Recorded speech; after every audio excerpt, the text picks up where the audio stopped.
Buckle up, let's go. Now we're about to get ready to skyrocket your career into the data analytics in 2025. Yes, that's exactly what I said, in 2025. I posted this video and I got over 24,000 of you guys to watch it as you sat there and watched my story. And so a lot of the comments that came in was basically saying, oh, I'm inspiring to be a data analyst. Oh, I'm inquiring to be a data analyst. I want to do it, but I don't know where to start. Or I'm at this phase, but then I don't know where to go from here. No worries. In this video, this is your roadmap, your guide, your plan, everything that you need to get you from point A to data analytics. Once you travel through this roadmap becoming a data analyst, you should not have to ask, what do you need to do next in order for you to become a data analyst?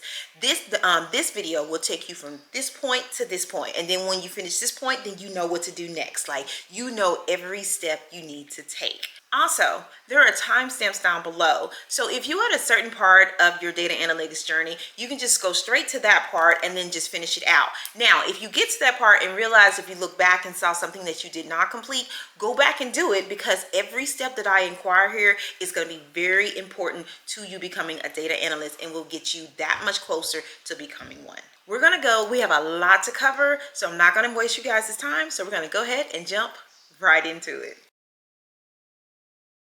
Step one, how to start. There's 3 ways to learn data analytics, okay? And I'm gonna give you the pros, the cons, and then the resources that you need in order for you to be able to obtain that. The first way is gonna be self-taught. Self-taught is great. That's wonderful. So self-taught means that you're not going through no university, you're not going through any boot camps or anything like that. You're basically teaching yourself how to do data analytics. Now, let me give you the pros for that. So the pros for this is that it's cost effective, because of course it's free. You're teaching yourself. It's free, or it's low cost resources like YouTube, Kaggle, and open source tutorials. So you have all of these resources at your disposal.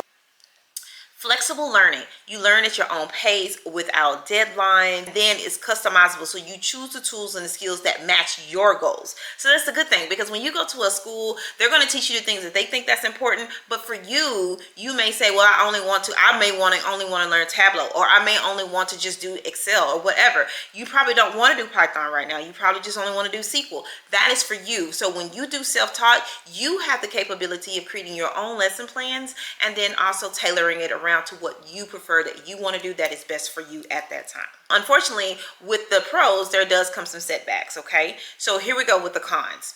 There is no structured guidance. So you must figure out what to learn and in what order. No immediate certifications, and then it's tougher to network. Without peers, job referrals, and mentorships, they're harder to access. So that means you have to find your own mentor. You have to go and network on your own. Now, the best resources for self-taught, for self-teaching is SQL and databases, Mode Analytics SQL tutorial, Python for data analysis, so Python Data Science Handbook, Excel and Power BI. So this is excellent Microsoft Power BI guideline learning. All of these resources are actually online. And then you have real world data sets. In order for this to work for you, go ahead and make sure that you map it out and plan it out on how you want this, how you're planning to structure your roadmap to becoming a data analyst. Build projects and post them on GitHub. And then you can join LinkedIn and Discord communities for networking. So it's going to take a little bit more effort with self-taught. Some people really do want to take on that challenge. And for you, I applaud you, but honey, I'm not going to lie to you, self-teaching is not for me. All right, so the second option that you have is you can do college or university. Now, this is best for degree requirements and in-depth learning. If you want to have that degree, you want it to be a lot more structured, you want to spend the time to really dive deep into the learning aspect of data analysis, then a college or university will be great for you, okay? For me, it didn't work for me, simply due to the fact because I didn't have 4 years to do that. So for the pros, for you deciding if the way to learn data analysis analysis is by going through a college or a university would be like it's recognized by employers. You have structured learning where here you actually have a syllabus and you have an instructor and you have a TAs and you have all of them that is helping you learn the things that you need to learn. You have someone checking your work, letting you know whether or not you are actually learning and doing what you need to do. And then it provides a comprehensive curriculum covering the theories and the practical applications of the data analysis, networking, and career support. So you have access to professors, alumni, internships. So that's always a good thing, especially if you go to a college or a university. I highly encourage you to find some sort of internship so that way you will not have a problem once you graduate getting a job, because now you really do have real world experience. But here are the cons. Expensive. It can cost, the cost can range between $20,000 to $100,000 over 4 years. Time consuming. A degree takes 4 years to complete. That's what I was saying in my video. I didn't have 4 years to go back to school. So some people may not have 4 years. It's just that for some people, a lot of people don't have 4 years to give back or 4 years to do it. They probably need to make a change now. Now, if you decide to take this route, let me show you the best way to make this work. So the college programs that you're going to need to basically major in order for you to become a data analyst would be like a bachelor's in data science or analytics, a bachelor's in computer science or business analysis or information technology. Okay, now if you already have your bachelor's and you decide you want to go and get your master's, you can get your master's in data science for advanced learning. That's great. This is when all that Python and machine learning and all of that's going to come in, and that's where the real money is at. How to make this work if you decide that you are going to take this 4-year route. If you want to do the 4-year, 2-year, 4-year route, and also affordability may be an issue, consider community college. And that way you can get you a couple online credits and all of that for you just taking on a few, night courses or day courses or whatever. So if that way you can just pay per class versus trying to commit to tuition and all that for the next 4 years. Look for internships and research opportunity to gain real world experience. And that's what I was saying earlier. If you're going to go this route, always look for internships. And then option 3 is basically online courses or boot camp. Okay. Now, this is best for fast track learning and career switching. So if you are saying that, listen, I already have a house, I got bills that's coming in, I have kids, I have all of that, and I don't have 4 years and I don't have the discipline to self-teach myself this stuff, and I need to figure out something real quick like this year, then online courses or boot camp will be the best decision for you. Here are the pros for that. It's faster than college or university. So boot camps last anywhere between 3 to 9 months, which is true. Another thing is that structured and job focused. Hands-on learning with real world projects. That's the thing with boot camps. And so you want to make sure that whatever boot camp you decide to go to, make sure that there is a mentorship program that's there to help you, guide you, and then also that they help you find a career once you are done with the program. Now, let me tell you the cons to making sure that you're doing things online or through a boot camp. They can be expensive, okay? So the cost can range between $1,000 to $15,000, which is almost about the same price that you're paying for a university. It's just that you're getting it in a faster pace than you would with a university. Varying quality. So some boot camps can have strong support while others don't. I'm gonna say this. I want to make sure that you do your homework whenever you're finding out boot camps, whatever boot camps you want to take on. I highly encourage you to do that. Look at the reviews, look at what people are saying about that boot camp, look at what they're going to offer you. What is your return on your investment? How soon can they get you in the field? What are you learning? That kind of thing. What are your payment plans? Find out the details, do the research that you need to do before you just jump into a boot camp. Intensive. Many require a full-time commitment. That is absolutely true. Okay, so the boot camp that I went to as well did require me. I took that on like it was a second full-time job because it does require commitment, because you're getting jam-packed with so much knowledge in a short amount of time that it takes a lot of effort and a lot of time. So that means you have to be willing to sacrifice a lot of your free time to get through the program. You cannot think that you can still hang out with friends friends and go to parties and hang out and stay up and watch Netflix and do this. You cannot do that and be a part of a boot camp. Like, you have to make sure your mindset is ready and focused and knowing that this is really what you want to do, because it is going to take a full-time commitment. And sometimes it can possibly interfere with your job. Now, I did work a full-time job while I was going through the boot camp because I couldn't afford to take off. But if you can take off and then go through the boot camp, then do that. Alrighty. But what I'm saying is that make sure that once you sign up for a boot camp, that you are prepared, because I don't want you to spend a whole lot of money and then you're not actually taking it serious, because then that's a waste of money, if that makes sense. Step 2. So, learning the basics. Once you figure out what route you want to take, the next thing you need to do is learn the basics. You pretty much can do learn these basics in order for you to be successful as a data analyst. Okay, so you can learn SQL, you could do Excel, and then pick you one reporting tool, whether that's Power BI, Tableau, Click, or even SSRS. But pick a reporting tool. And then Python, you can bring that on as an advantage, or bring that on optional. So that is optional for you, but that can be an advantage. Or you can use, you can basically push that off for a couple years and then learn it. Now, I also created a whole video that is going to be right here for you. This video basically tells you exactly what you need to know about SQL, but I do talk about what are the things you need to know within SQL, what's important in SQL, what's important in Excel, and then also what is important when it comes to like reporting and all of that. But you will need to know some sort of coding in order for you to become a data analyst. No one's asking you to be a master at it, but you will need to know at least the basics. The next thing will be Excel. So Excel is something that I highly encourage you to learn. Excel is something you're definitely going to need to know as becoming a data analyst. The good thing also with Excel, you can also learn how to do some real quick development for them by using XLOOKUP, VLOOKUP, HLOOKUP. You also have pivot tables. You can also create pie charts and bar charts as well. All of that inside of Excel.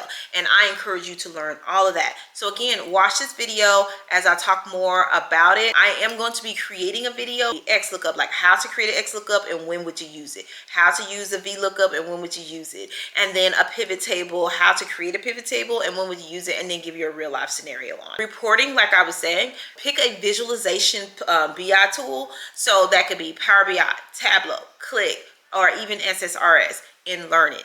But I'm going to say this: pick one. Find one reporting tool that you want to do and master that. If you learn one tool, such as like Power BI, then it'll be very easy for you to also learn other tools as well, such as Tableau. So once you learn the basics, the experience. So you've already chosen your path on how you're going to learn it. Now you have learned at least the basics. So you know Excel, SQL, and some sort of reporting tool, and also possibly Python. So now that you know those, now it is time for you to get some experience. One of the things that I get a lot is people saying, how did you get past the interview where they asked you about not having experience? All right. That is all about how you answer these questions when it comes to interviews. And we'll talk more about that in the application phase, or shall I say in the interview process. The way for you to be able to get experience is start building projects. Now that you know how to code a little bit, now that you know a little bit about Excel, now that you know how to utilize some sort of BI tool, now it is time for you to start creating. Now, you're probably saying, well, I don't have a data set, or how can I pull it? Or first, you can always get you an Excel sheet and just put you some dummy data in there. That's what you can do. You can do something very, very simple. Take that Excel sheet and upload it into your Power BI, Tableau, wherever. Upload it into your BI tool and then just start creating things. Just get in the habit of creating basics, like creating a basic one report. We're not talking about dashboards right now. Just create you one report. Every day, try to find a way to improve it. And go on YouTube to figure out how you can add this slicer to do this, or to get it to do that, and change the colors and add logos. Now, you're ready to create you a big dashboard. And now you think you're ready to do that. But you don't want to have to create an Excel file or whatever to do that. Maybe you want a data set that's given to you or whatever. The good thing about it is that when you're creating your projects, you can always go on to the you can go online to find you free data sets and resources in order for you to build your dashboard. So let's just say, for instance, you just want to create you just want a general data sets, because you got to remember, when you're in this field, there are multiple different industries. You got healthcare, retail, HR, transportation, you name it, there are different ones. But if you just want like a generic general data set, then you can go into Kaggle data sets. Okay, so with the Kaggle data sets, one of the largest repositories of free data sets is there, and it includes CVS for sales, marketing, healthcare, finance, and more. So they just have very generic type data sets. You can go there. You can always start at Kaggle and you can knock yourself out. You also have the Google dataset search. So this is a search engine for data sets for open sources to find data sets on any topic such as like climate change, customer behavior, government data, all of that. And then you can also go to data.gov to pull government data. Well, I want to do healthcare. I want to do this. I want to do that. So my thing is that what is it that you currently do right now? Where are you right now? Like, what do you do for a living? Are you in customer service? But for customer service, what industry are you in? Or is it insurance? Is it healthcare? Is it Uber? What is it? Like, what is your industry that you're currently in right now? And to me, I figured that if you take what it is, your background, and then do that, should try to create a report on that, I think you would basically understand it and resonate more with you because you already have experience in that industry. Okay, so online you can find finance and business data sets. So that's the Yahoo Finance API, the World Bank Open Data, and then the Federal Reserve Economics data. All of that's on there. For sales, retail, and e-commerce data sets, they have that online. You have marketing and customers behavior data sets. You have online retail data set. You have customer churn data sets. You have healthcare and COVID-19 data sets. You have transportation, Uber, Lyft. So if that's something that you possibly want to do, or maybe you are an Uber driver, maybe you DoorDash, maybe you do Uber Eats, maybe you do Lyft, then try to utilize these data sets. And so that's what you can do when it comes to getting your experience. So my thing is that in order for you to get experience, you have to start creating your reports, start creating dashboards, start creating projects, working on yourself, so that way you can build up your portfolio. And that's the way it's going to go. Now, once you have your experience, now that you have created different little reports, remember we created different little reports to start off small, and then after that we ended up doing creating different dashboards to do this and do that. And maybe you want to try different industries, because that's fine. Once you start having multiple projects and things, now you're ready to start creating your portfolio. They do have different places where you can house all of your portfolios online. Some of them do come with a cost, such as GitHub. GitHub is very popular. Okay, so you can definitely use GitHub, used for hosting SQL queries, Python scripts, Jupyter Notebook, project documentation. You can definitely use that, and also to house all of your projects. You can also use Tableau Public. This is good for Tableau people. There's also Power BI Community Gallery. You can use that for my Power BI people. You can go there, and I'll basically put this information for you right here on the screen, so that way you can see exactly how you can get a hold of that and figure out the cost and what's best for you. But I believe a lot of these are not expensive. I think GitHub actually does have a free part, but I think there's another one that's like $4 a month, and then another one's like $21 a month, if I'm not mistaken. I'll look it up and I'll post it up here for you. But what I'm saying is that utilize these platforms to build your portfolio, so that way you have something to show at the end of the day. Okay. Now, I can create a video that's talking about how to actually do it, and I can show you how to do it, and then also what all do you put inside of your portfolio outside of just projects, and I can definitely create a video for that as well. Resume. Your resume is the first thing they see before they see you. So your resume has to be spot on. It needs to also be ATS friendly. You do not need to have icons and links and all of that inside of there. A lot of people say you can, but I've seen a lot of ATS stuff get kicked back because you have those links and those icons and all. Keep your resume nice, clean, and neat as much as possible. Another person reached out to me and said, I've heard that I only need to have one page. Is this true? I have also been told that as well, but she said she felt like she couldn't really get all her information, everything she wanted to say on there, just on one page. She felt like she couldn't do it all. It is okay. I had a 2-page resume. I don't go any further than 2 pages. I just think 3, 4, 5. I just think when your resume is just way too long, I'm not gonna lie to you, I'm gonna be quick to be like, y'all not reading all that. That's a lot. And I got a 2-page resume, and I showed that once before, but here it is again. So this is my resume. So my resume got me my first job in 2016, and then it also got me the job that I currently have today. All right, it is definitely ATS friendly. I have no icons, no links, none of that is actually on my resume. Okay, so let's talk about the resume. So this here will be the actual format that you can actually use for your resume. All right, and then I'm going to have a whole other video that's going to walk you through on how to create it. This is just pretty much an overview, okay? So what you're going to definitely need is going to be like a header, and I'm going to go ahead and put this right here for you. So what you need is going to be a header. It needs to include your first name and last name, the city, state only. You don't have to put like your full address, your zip code. You don't need to do all that. City and state is fine because that's all they really care about until it's time for you to fill out the application. Another thing is it's going to be your email. So go ahead and put your email on there, as well as like your email, as well as your LinkedIn. Put all of that on there. Now you can also put like whether or not if you are like a Power BI developer, or a data analyst, or a business intelligence developer. You can definitely include that. Like I said, I'll show you a couple of resumes down here. Alrighty, and so for me, as you can see, this part right here where it says I am Microsoft certified, so I did include that. And then I do have my cell phone on there. So for me, you can put your cell phone on there.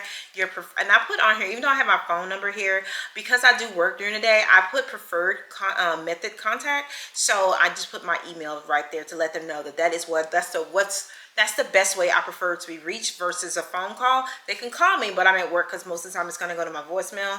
But after that, but I did say my preferred method would be my email. So then once you have that, you need to make sure that you have like a professional summary. So I'm just going to scroll down here because this is just a document that I created for my mentees or whatever. So you need a professional summary. You need a professional experience. You need your education, certification, or any other license that you may have. And then you also need to include like technical skills. So you do need to include that. So your resume guidelines, I put right here. No colors other than black and white. So your page needs to be white. The letters need to be black. No icons of any kind. Font style. So you can choose Arial, Times New Roman, or Calibri only. Do not do like, all of this extra stuff, scribble. Don't do that. Just make it very professional, neat, and clean. All right. Your font size needs to be between 10 to 12 points. Names can be, so your name at the very top can be larger if necessary. So you could put that at 20, and then, but the rest of it needs to be like 10, between 10 to 12 fonts. That is it. Alrighty. Make sure your margin size is right.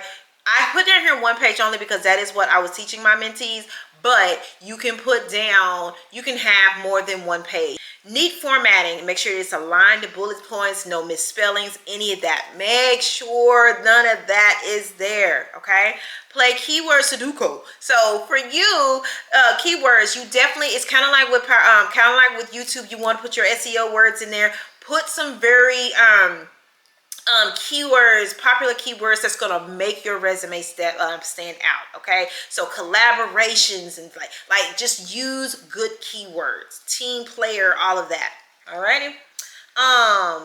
Make sure that you have single columns. I see this a lot where there's like multiple columns. Single column, just one good flow for your resume. Again, like I said, make sure you spell check. Do not include, okay, that was for my people. And then last but not least, which this is very important, you want to keep it in Word document as you're creating it, but once you are done and it is no misspelling, everything is right, you're good to go. Convert it to PDF. So that way recruiters and other people cannot change your resume. I will be creating a video regarding resume, and now I'm going to actually build one for you online. And so I'm going to show you exactly how to write your professional summary, what it needs to say, how you can say it, how you can utilize some of ChatGPT to help you, but don't really use ChatGPT to create it fully, but actually help you to enhance it. So I have a whole video on that. I'm so excited about creating that video for you guys, and I'll get that for you posted within the next week or two. Next step, practice makes good enough. So you know how people say practice makes perfect? Honey, in this one, practice makes good enough, okay? Because you will never be perfect in this field. Never, never, never. Even after 9 years of being in this field, I am still not perfect. I was literally sitting at my desk today like, oh my God, I don't know how to fix this. Like, you just get bummed out sometimes, but still love the job, can't help it. But you definitely want to practice, practice, practice. So again, and when I say practice, I mean practice how to answer interview questions. I cannot express that enough. You need to make sure that you are practicing how to answer your interview questions. You need to be a wonderful storyteller. So for my mentees, the way I teach them how to answer interview questions is called the PIM method, where you can do personality, example, or your experience, and more. So your personality means that every time they ask you a question, you're going to always allow your personality to shine. You're going to show your experience, share your experience in your interview, and then you're going to give them more than what they asked for. Always important. Okay, so when it comes down to your personality, they can ask you a question like, tell me about a time when you and a coworker did not see eye to eye. I won't go and say, I'm not going to go straight into it. Well, this time where me and this coworker didn't get along. No, allow your personality to shine. If you start treating your interviews like a conversation versus an interrogation, you'll be a whole lot smoother and a lot more confident and less nervous when it comes to your interviews.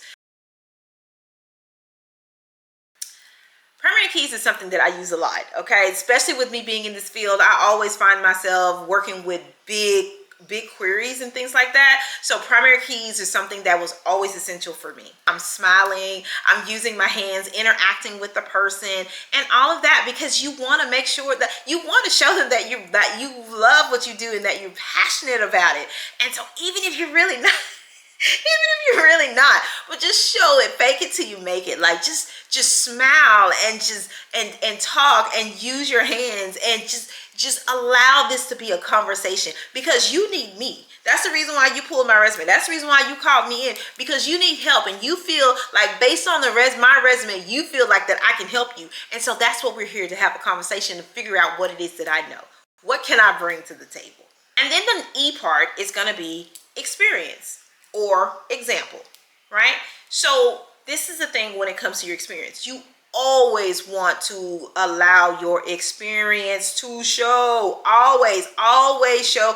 Always talk about your experience. Always. So let me give you an example. You go to an interview and I go to an interview. Me and you both at the same interview. And they ask us, I see that you have experience working with primary keys. Tell me a little bit about your experience working with primary keys. Now, we've already did our personality. Now it's time to do the example or your experience. So my experience is, and you go in there and you saying, I would do this, and then I would do that, and then if this happens, then I would do this, and then I would actually use this, da da da da. I also go into the interview as well, right behind you, and they said, tell me about your experience working with primary keys. I remember this one particular item, this one particular table that I had. Every time I got ready to add data to the actual column, it would always fall to the bottom. It would always fall to the bottom. And I never knew why it fell to the bottom all the time. So then I realized, oh my God, that, right? So now I literally told you about an experience that I had working with primary keys versus where you were saying what you would do if you experienced working with primary key. Who do you think is going to get the job?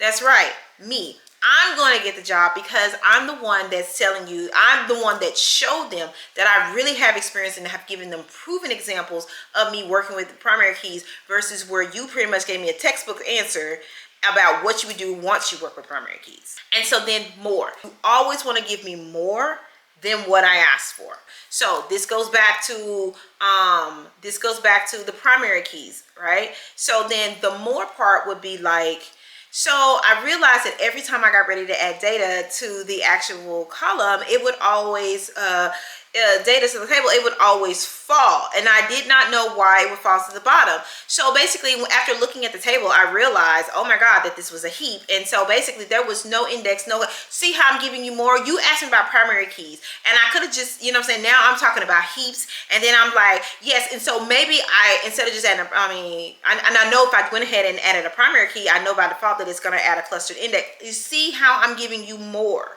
than what you asked for. You asked me about primary keys, and I'm telling you what I know about primary keys, that it automatically creates a clustered index, that it's going to organize the data for me, and that, you know, I told you about what a heap was, because now I'm telling you that a table that is considered a heap means that it has no indexes, no constraints, no nothing. Like, I'm telling you, I'm giving you more than what you asked for. And so this is how you learn how to take over the interview. This is how you become a storyteller. And this is how you basically seal the deal, by using the PIM method. So if you do want the PIM method, just put in a comment down below that you would like it. Another thing is Google commonly asked questions. That's what I used to do when I was preparing for interviews. I would always go on and figure out what are some of the most commonly asked questions in an interview, right? And so I ended up creating a document for my students, for my mentees, about what are some of the most top common questions that are asked in an interview. So I asked the most common interview questions for SQL. I have one for business intelligence, Power BI, even data warehouse, ETL. Like, these are some of the common questions that are asked. So that means that whenever you're dealing with common questions should be already have answers for them before you go to an interview. What are your weaknesses? That's something that I get a lot from my mentees. They were like, how do you answer a question like, what is your weakness, without talking yourself out of a job? And I'm just like, oh honey, you sell your strength and make it look like it's a weakness in your eyes. That's what you do. So I taught them how to do that as well.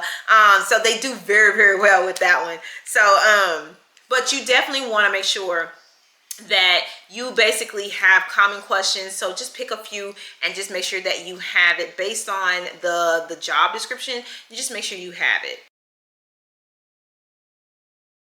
Next step 6. Now that you have been prepping yourself for the interview, getting yourself ready, and you feel like that you've gotten enough in you to understand how to talk about your project, how to make it turn into real life, and how you can really sell yourself, and you've been practicing and all of that, now you're ready to start applying for jobs. Okay, so I actually do have a video where I was talking about how to apply for jobs and when to apply and job descriptions and all of that. I'll include that video for you. But that video is basically me talking about, it's called What Is It That I Actually Do as a Data Analyst? And then I start talking about the different jobs that are out there. I start talking about job descriptions, how to read job descriptions, if you could do 80% of it, apply, and that kind of thing. So when it comes to applying for jobs, you definitely want to use like LinkedIn, Indeed. If you could do at least 80% of the job, apply for the job. But make sure that you understand the job description, not just focusing on the title of the job, but you want to apply for jobs at least, but you want to apply for anywhere between 5 to 7 to possibly 10 jobs a day, in order for you to build up that pipeline. So when I was going through this, I would always have like I had me a little journal, and so and I would never answer my phone because of course I was at work, and then I would allow anybody who was calling me for a job to go to my voicemail every single time. And then I would listen to my voicemail and I would write it down. I would write down the name of the company. Like, I had a journal, and I would write down the name of the company, the recruiter's name, the phone number, and the position. And then by the time I got done at the end of the day, I probably had 2 or 3 calls that came through from that pipeline, and then I would revert it back to the job that I applied to. And then I'm like, okay, so this is the job. And I would have, then I start going over that job description. And then in the meantime, I'll also call them back and be like, hey, this is Mika, I got your phone call. And they'll also email you. If they get your voicemail, they'll email you and things like that. But keep a journal, so that way you can find out, you can always connect it back to the job description. So that's what I would do. And so that's how the applying process will go. I highly encourage you, like, you can get you an Excel sheet. It doesn't have to be a journal. Get you an Excel sheet, but keep a tracker of all the jobs that you're applying for, and then the job description, so that way it's easier for you and you don't become very overwhelmed. Last but not least, it's going to be your interview process. So also in that video that I talked about in the last step, that I showed in the last, that I talked about in the last step, I also talked about the interview process. And then, so with your interview process, it goes a little something like this. When you're applying for jobs and you get the job, the first person to pretty much call you will either be the HR person. So it's going to be the HR person or the recruiter saying, hey, I think what's a really good time for me to talk to you about the position. So that's going to be like phase one. And so for you to talk to them, they're pretty much asking you just some pretty basic questions like, why are you leaving your company? Why do you want to work for us? Tell me about your skills. What is your salary? When can you start? That kind of thing. They're asking you those basic questions. Sometimes they can ask you some technical questions, especially like a technical recruiter. But most of the time, if an HR person does ask you technical questions, those questions were passed down from the IT person, so that way they can filter through some of the fluff. Step two is you are now getting ready to meet with most of the time it's like the IT manager. So this is what we call the client phase. Okay, so now you're meeting with, this is a client interview. So the first one was HR interview. The second one is client interview. So most of the time it's really just one person, and most of the time it's going to be like the manager. So like the team lead or the manager that's going to be interviewing you.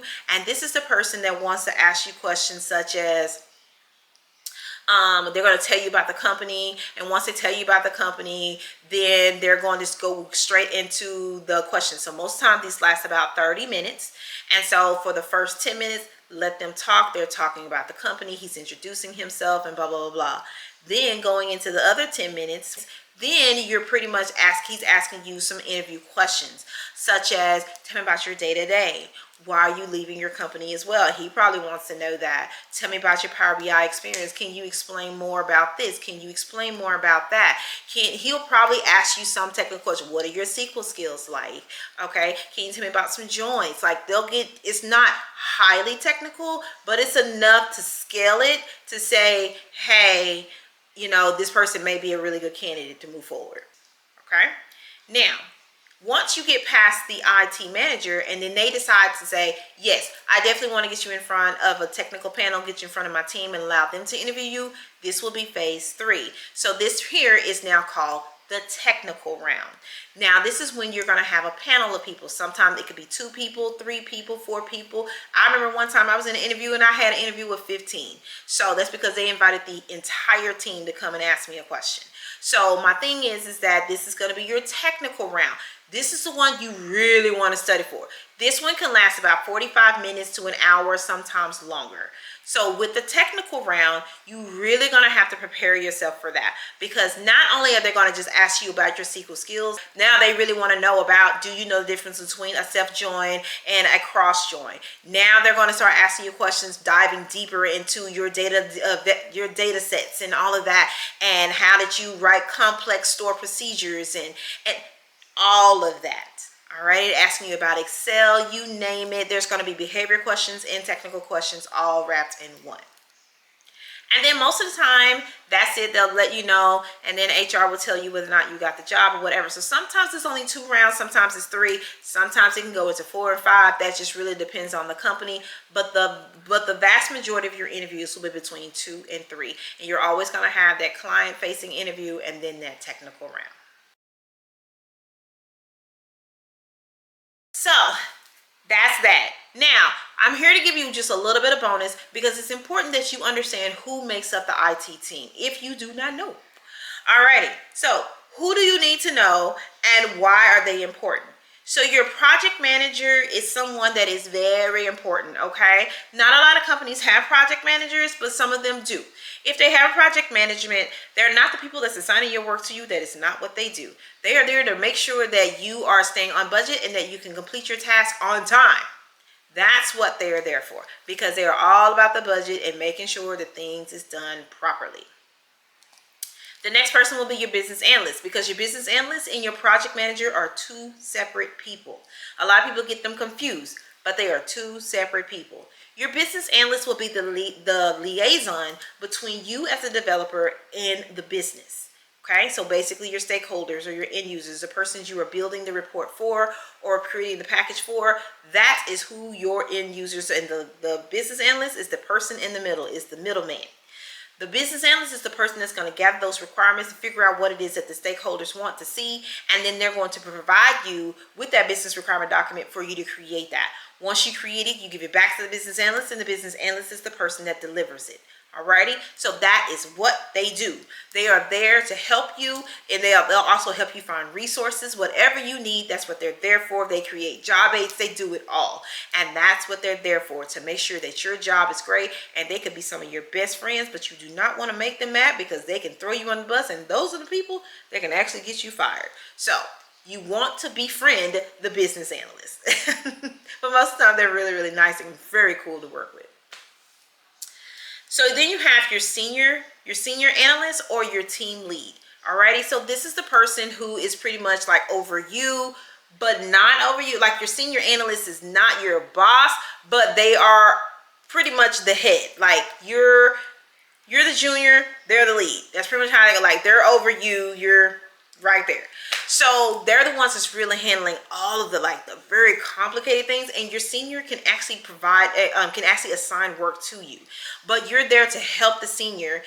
They're there to take on more complicated things while you handle some of the smaller things that are day to day. And I'm not saying that the small things won't be complicated, but the senior is the one that's really handling a lot of the management type, technical, presidential, CEO type stuff, while you're still taking care of some of the things. Now, don't get me wrong, you're still doing some CEO stuff, but your senior is the person who's really doing a lot of the complicated work that they cannot actually handle some of those stuff, the smaller things on the side, and that's what you're there for. Alrighty. Now, they can also assign work to you, like I said, and they also play the role as the lead. If the lead is ever out of the office, then your senior is going to be your boss. Okay, so then you have your lead. Your lead is the person who assigns the work to you. This is who you're going to report to. So when you get your job offer, they're going to tell you that you report to such and such, such and such. That is going to be your lead. QA, this is quality assurance. Quality assurance is the people who work in the testing phase. So they're the ones that you deal with UAT, which is user acceptance testing. And so these are the people who are here to break your stuff. So whatever report you create is their job to get a hammer and smash it. They're there to kill it. They're there to pretty much destroy it. That is their job, because they got to make sure that whenever you deliver it, that you are delivering something with quality and that it stands on the value that the company stands on. So that is what's important. So their job is to break it. No, they are not your friend. They are not. They're not really technical people. They do know how to do some SQL stuff, because they do have to do a lot of some coding, but there's pretty much really they probably want to do a lot of joins. They're probably just going to do like a few select statements, some words, and some order buys. But they're not there to write out no full queries. Sometimes you have to write it and ask them to run it, but they're not technical people. They're only there just to break your stuff. And if it breaks, they're going to send it back, and that's one thing you don't want.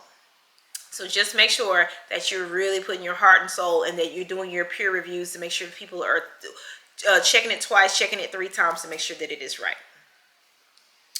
Your DBA, so this is going to be your database administrator. So your database administrator is the person who does all of the security. They're the ones that gives you the permissions to see certain things and all of that. So your DBA is over pretty much the highest paid developer in the field. They're over the SQL developers and all of that.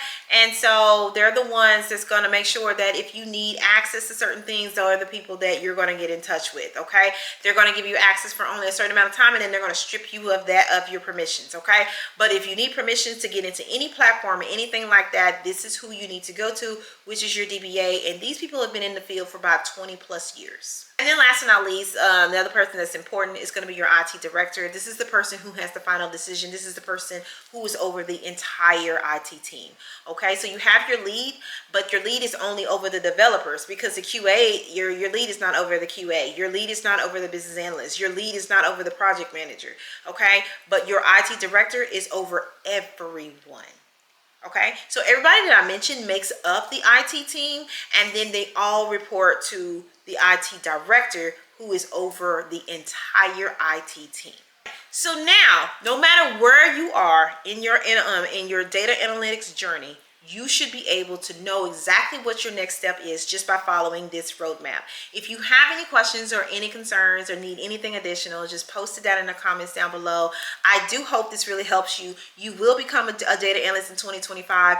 Get up off that couch, get ready, stop second guessing, get past that imposter syndrome, because you do know more than what you think you do, and you do belong in this field, because we need more people. Do not allow that you're afraid that AI is going to get rid of all data analyst jobs. Get prepared, get into this field, because you are very much needed, and I'm looking forward to seeing you in 2025. And please, let me know how your progress is going, because I am so interested in finding out who became an actual data analyst in 2025.